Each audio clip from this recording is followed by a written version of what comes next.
mélanger les deux styles. Okay, on ne peut pas mélanger l'eau du puits et l'eau du fleuve. C'est deux choses complètement différentes. Okay? Pourquoi le MMA a gagné beaucoup de popularité aujourd'hui? Il y a plusieurs facteurs, mais les facteurs les plus évidents, c'est l'accès vite au combat. On ne passe pas à travers 4 chemins. On rate MMA, okay, on va tout de suite au combat. On ne doit pas apprendre des formes, on n'a pas besoin d'apprendre des katas, des philosophies ou des armes. Tu viens là, tu vas apprendre à te battre debout et par terre. Donc c'est du kung-fu condensé, parce que le kung-fu, c'est un art martial. Et le MMA, c'est du kung-fu condensé qui est juste accentué sur le combat et avoir accès le plus vite possible et aller dans les rings le plus vite possible. Et il n'y a pas vraiment de filtrage. Okay? Tu viens à l'école de MMA, tu payes ton inscription, tu vas voir un entraîneur, et là, si tu viens, on va te former, puis si tu deviens assez bon, OK, il y a un promoteur qui va venir te chercher, il va te guider, et là, tu risques de pouvoir faire l'argent en faisant des combats. Okay? Et là, il y a tous ceux qui font l'argent alentour. Donc, c'est un business. Okay? Et quand il y a l'argent, c'est sûr que ça favorise beaucoup les choses. Qu'est-ce qu'un combat? Qu'est-ce qu'un round? Deux adversaires qui se rencontrent, comme ça, ils sont séparés. Une rencontre se fait, ils ont un échange de coups, ils se séparent comme ça vaut un round. Fait qu'à l'intérieur d'un round, on comprendrait que ça dure peut-être moins que 5 secondes, 10 secondes. Un combat, généralement, des combats traditionnels à l'époque où les gens n'avaient pas de gants ou quoi que ce soit, pouvaient vraiment régler la situation en 2-3 rounds, spécifiquement pour pouvoir vraiment évaluer, savoir comme qui était meilleur que l'autre, puis comprendre rapidement le niveau de la personne qui était devant nous. Comme plusieurs personnes, j'ai vu les films Karate Kid et j'ai eu la piqûre pour le côté, évidemment, art martial, mais pour le côté très axé sur la loyauté, le respect, le dépassement de soi. Et ce sont des valeurs qui me rejoignaient beaucoup. Fait qu'évidemment, j'ai cherché dans mon environnement un endroit où je pouvais suivre les cours de karaté. Et c'est avec lui que vraiment j'ai eu la piqûre parce qu'avec lui, j'ai pu découvrir un art martial japonais, traditionnel, où ce qui comptait, c'était pas de donner le plus de coups et de frapper le plus fort, mais au contraire d'avoir une maîtrise de soi. L'objectif, c'était pas de dominer l'autre, mais plutôt de se dominer soi, de se maîtriser soi et de dominer la situation, d'avoir un certain contrôle de la situation. Et ça me rejoignait beaucoup plus. On y allait dans le respect du corps et on travaillait beaucoup la psychologie du karatéka et ça, c'était important pour moi. Puis un jour, je me suis promené parce qu'on n'avait pas d'argent pour prendre l'autobus, rien. Fait que je marchais, puis je me promenais, je pouvais marcher toute la journée des fois.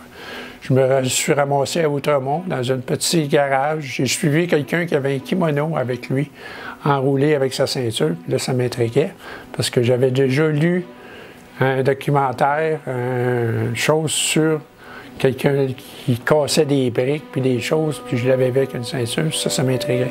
Fait que je l'ai suivi. Puis j'ai été voir dans ce petit garage-là à Outremont, j'ai suivi cette personne-là. Tout le monde pelletait pour se réchauffer, pour enlever la neige avant de faire l'exercice. Puis là, je suis rentré là, puis je me suis introduit tranquillement, j'étais tout jeune. Puis là, il m'avait demandé, je me souviens plus du nom de la personne, il m'avait dit « Qu'est-ce que tu veux? Je peux-tu regarder? » Il m'avait dit oui, fait que je m'étais assis là. Puis c'est là que j'ai pogné vraiment le goût. J'ai regardé ça, puis j'aimais ça, ce qu'il faisait, puis ça, j'ai dit « Moi, je me sentais pas en position de le faire parce que j'étais pas encore assez en force. » À cette époque-là, c'était l'époque où c'était vraiment dur. N'importe qui arrivait puis il voulait t'essayer. On n'avait pas de protection. À cette époque-là, tu avais le droit de frapper avec les poings à la figure, à la colonne, de toucher les testicules, casser les genoux. C'était comme ça dans cette époque-là. Ça a changé avec le temps. Là. Il y a eu la protection, la sécurité, ça. C'est une bonne chose qu'à un moment donné, il y ait des règlements qui soient implantés. C'est des athlètes. Ils sont vite, sont explosifs, puis il faut qu'ils s'entraînent. C'est quasiment comme le MMA. Là. Ouais. Fait que ça a du bon pour nos générations futures d'enfants. S'ils veulent performer puis compétitionner là, il faut qu'ils s'entraînent. Fait que de cette façon-là, d'un autre côté, ils vont développer une rigueur d'effort, de discipline, puis il faut qu'ils fassent attention à leur santé. Fait que je me demande, c'est comme dire, ben là, on va leur enseigner, puis leur montrer, puis leur expliquer de bien se comporter, ou on va les mettre dans un système qui, automatiquement, il va falloir qu'ils n'auront pas le choix de faire attention aux autres, puis devenir sérieux, puis discipliné. C'est comme deux chemins différents. Le grand défi, c'est de se vaincre soi-même. Puis cette dimension-là, cette dimension d'intériorité est beaucoup plus grande que tous les autres combats qu'on va affronter dans la vie. Ceux qui veulent prétendre vaincre les autres et tout, oui, parfait, vous pouvez avoir un défi à la hauteur de votre mesure, un adversaire qui est fort, qui est combatif, qui va vous amener à vous dépasser. Mais là, vous ne pourrez jamais atteindre la limite que si vous cherchez vraiment à l'intérieur de vous à vous vaincre vous-même. Les cheminements des arts martiaux, c'est une quête à l'intérieur de soi qui va chercher à se dépasser. Donc, tout est concentré sur l'amélioration de la personne, tandis que l'MMA, c'est vaincre l'adversaire le plus vite possible, vaincre l'autre. En devenant fort, mais ton but, c'est gagner contre l'autre. Donc, c'est pour ça que j'ai dit que c'est deux chemins complètement différents. Okay? C'est pour ça qu'on peut pas, il ne peut pas se croiser parce que c'est deux objectifs différents. Mais surtout des petits gars, ça a besoin de se tirailler, puis ils n'ont pas le droit. Dans la cour d'école, les petites filles peuvent se bitcher encore. Quand j'étais jeune, ça se bitchait des petites filles. Aujourd'hui, ça se bitche encore.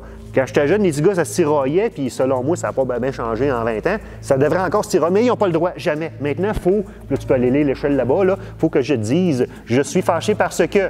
Et ensuite, je trouve une solution. Mais en tout cas, je te donne un avertissement. Tu y parles encore? Moi et ma gang, on va tuer après l'école. Ce sera pas pour jouer au ballon panier. T'as-tu compris? Oui. Coudon, Béa, il y a comme une odeur de merde ici. Y a-t-il quelqu'un qui a laissé les portes des toilettes ouvertes? Non, je vois pas. Ah ben non, c'est elle!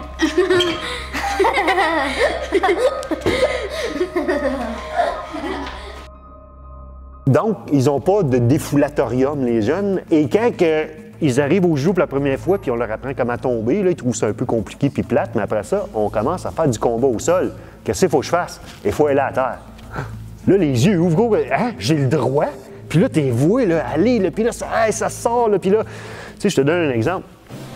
Vous l'avez déjà vu, on l'a pratiqué en masse. 2 minutes de temps de pratique, 2 par 2. Je veux entendre du monde tomber. C'est la bonne jambe. C'était le bon mouvement. C'est ça, Philippe. Guillaume, faut tomber. Oh, il faut la jambe, Guillaume, là.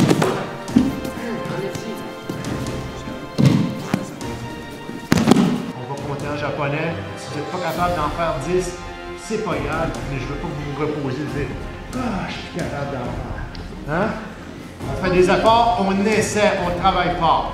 On est prêt? Hajime! 5! Je pense que chacun va se la découvrir. Puis là, c'est comme on leur donne des outils pour qu'ils... Là, l'outil, c'est le combat, c'est les techniques de combat.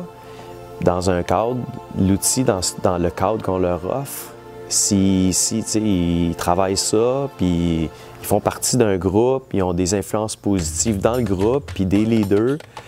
Puis là, j'ai touché leur imaginaire, tu sais, puis là, ils sont comme, ouais, 200 ans, wow, il mangeait ses brocolis tout le temps, lui, puis il faisait du karaté. Moi, je fais du karaté aussi, puis là, ils commencent à découvrir une passion, puis là, ils savent qu'il faut qu'ils écoutent papa-maman, fait qu'ils vont comme s'inculquer des valeurs de, OK, ben là, je vais être gentil avec papa-maman, je vais pratiquer mon karaté, puis tu sais, j'ai pas besoin de leur dire, guys, il faut que tu sois tout le temps honnête, puis il faut que tu donnes ton maximum, mais...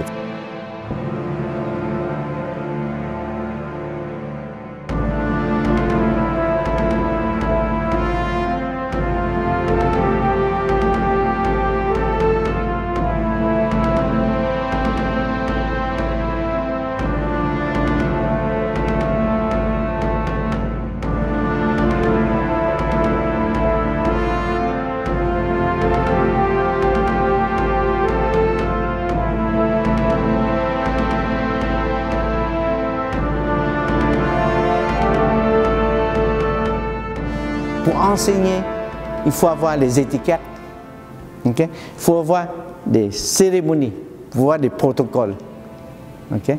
Tout l'enseignement, il y a une méthode, et ces méthodes peuvent être traduites par les étiquettes, les protocoles, et les principes, les formalités. ok? Tout l'enseignement doit avoir une méthode. Okay? Et surtout, c'est un enseignement millénaire déjà, depuis 1000 ans. Okay? Surtout, ça touche un côté très important de la nature humaine. Okay? Ça touche son intelligence, ça touche son moi égoïste. Et on doit avoir une méthode adéquate. On ne peut pas avoir un enseignement traditionnel en négligeant toutes les formalités.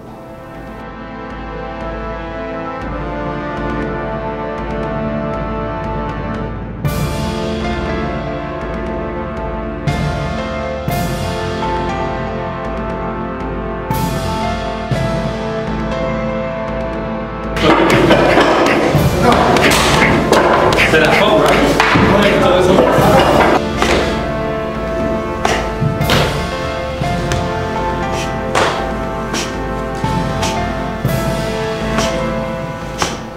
Là, en 72, je suis tombé chef instructeur. Puis là, j'ai eu tous des élèves de toutes sortes là, de marques. Il y a eu André Coulombe, André Gilbert, les frères Fraser. Le premier instructeur de Georges Saint-Pierre, Jean Couture. Il y a eu Gaëtan Sauvé. Il y a eu plein de champions qui sont sortis de là, de monde qui ont fait carrière aujourd'hui, ils se sont fait connaître, qui ont sorti de cette époque-là. Il y a eu aussi les frères Verville qui sont arrivés sur Amherst, eux autres.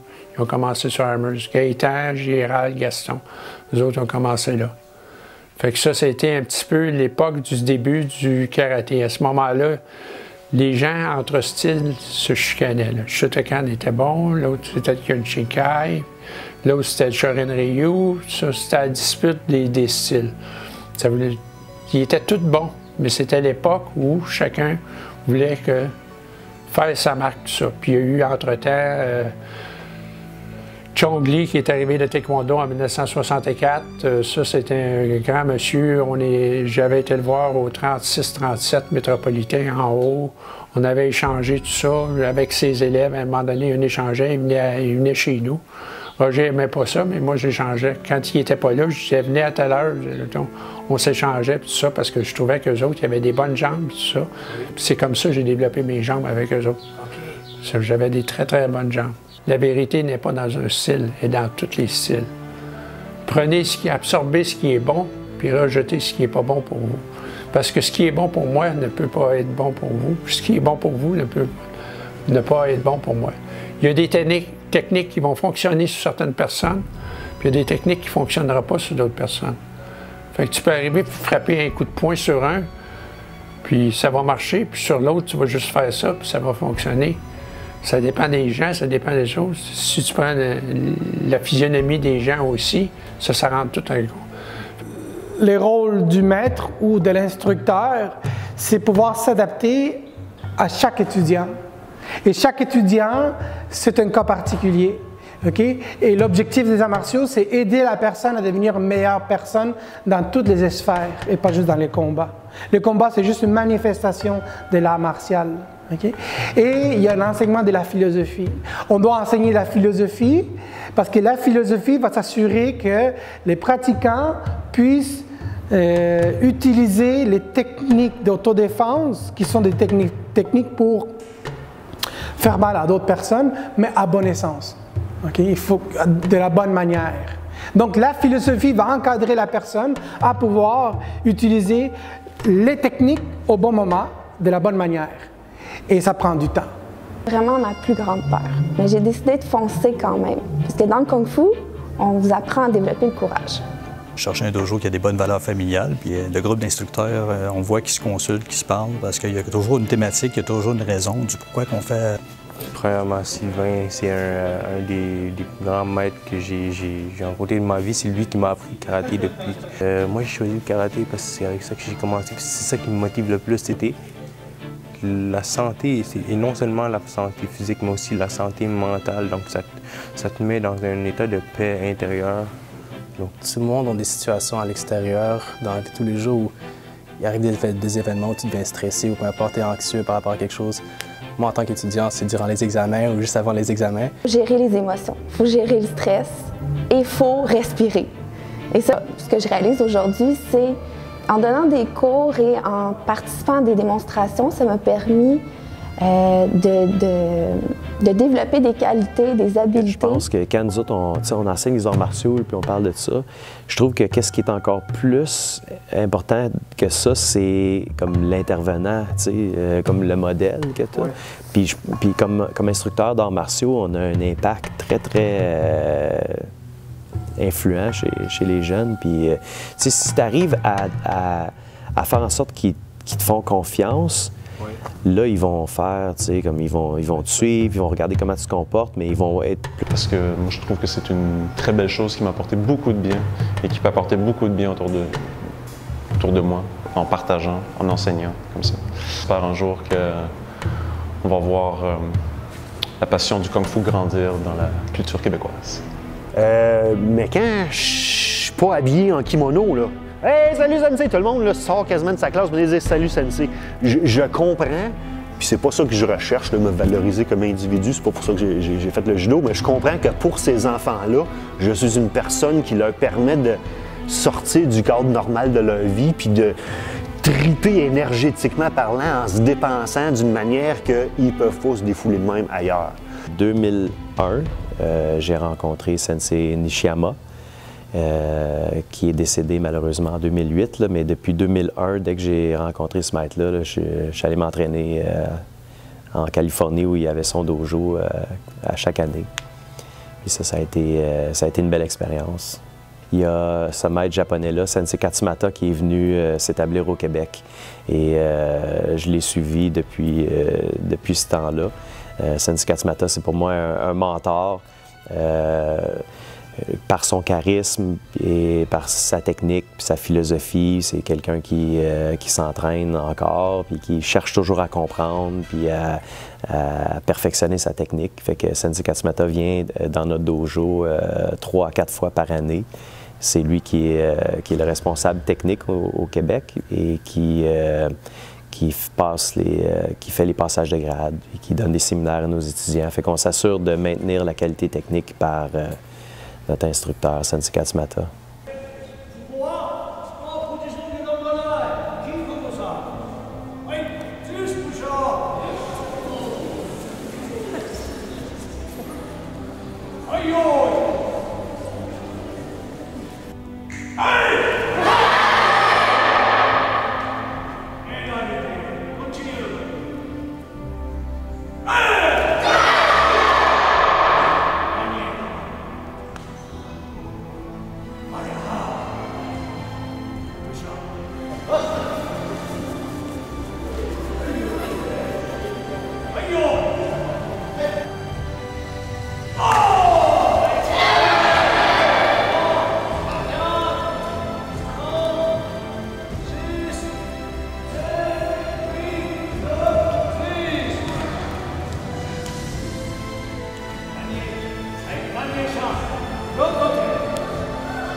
Si tu respires pas bien, c'est comme un effet domino.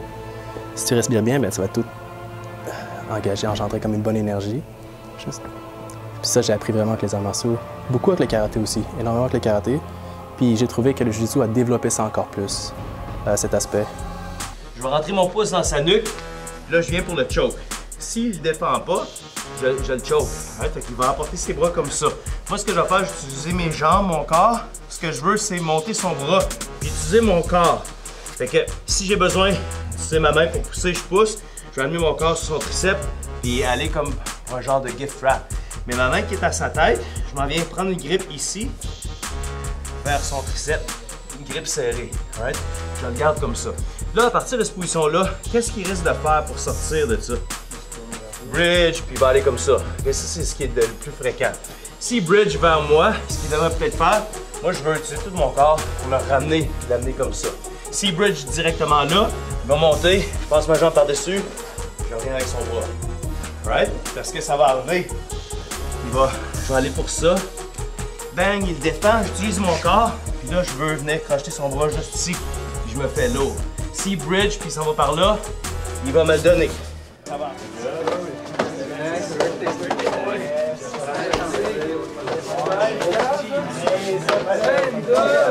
Vous voyez, il n'y a aucun ancien sans méthode.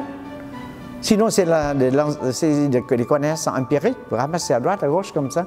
Mais quand c'est une formation, il y a des méthodes. Les méthodes devaient être derrière les étiquettes, derrière les protocoles, derrière les principes, les formalités.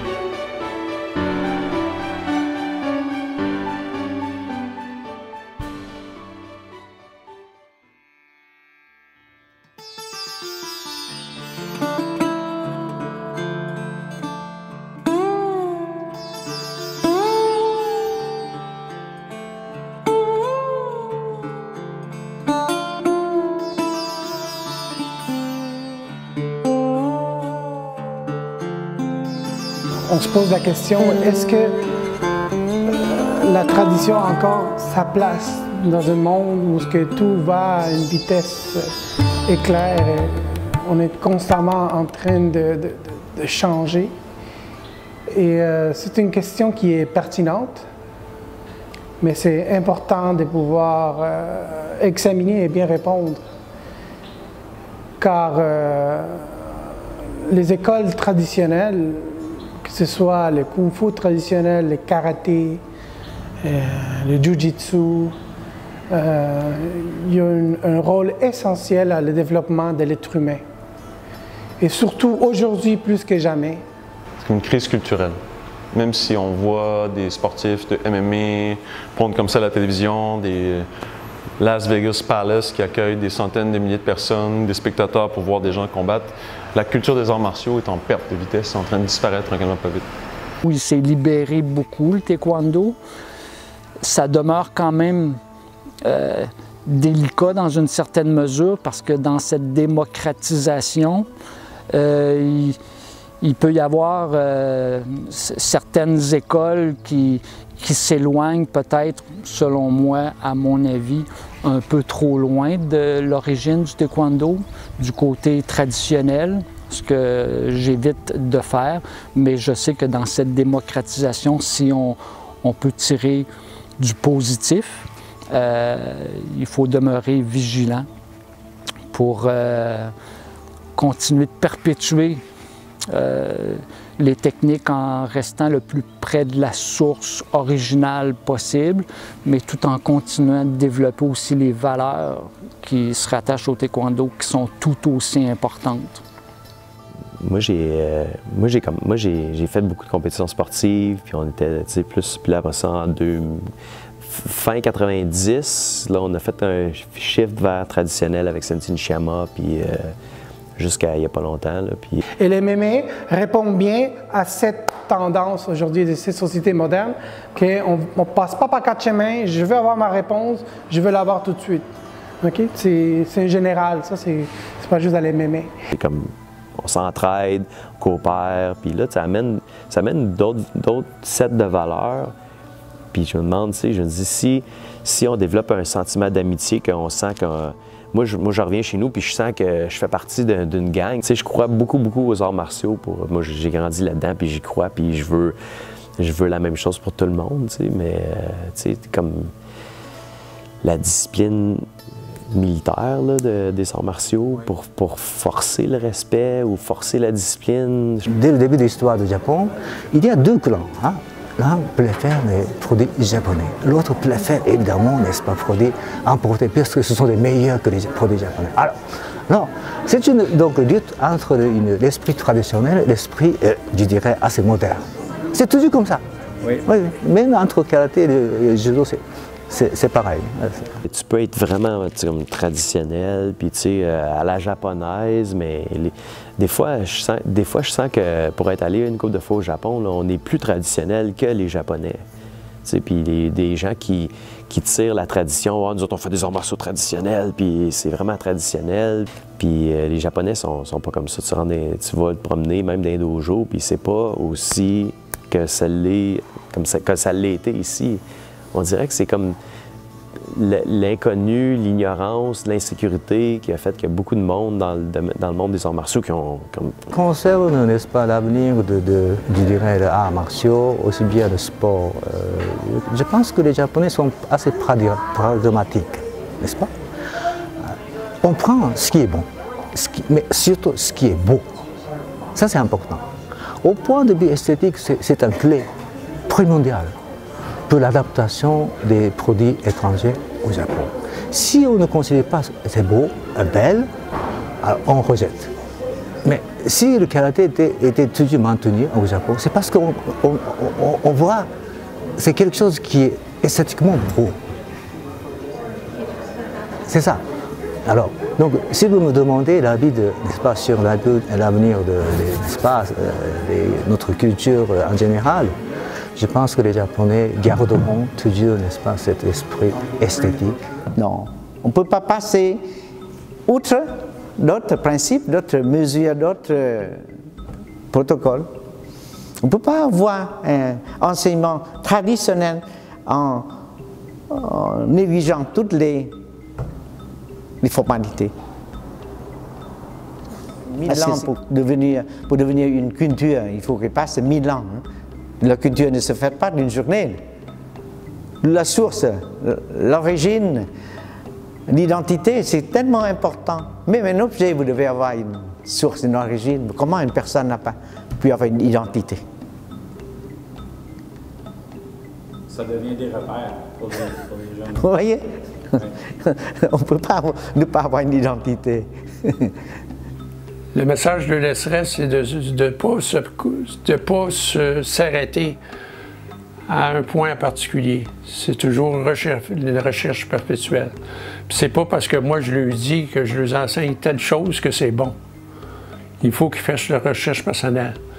Il faut qu'ils prennent, qu'ils absorbent, comme je disais tout à l'heure, ce qui est bon, puis ils prennent, puis laisser ce qui n'est pas bon. Fait qu'il faut qu'ils fassent leur recherche.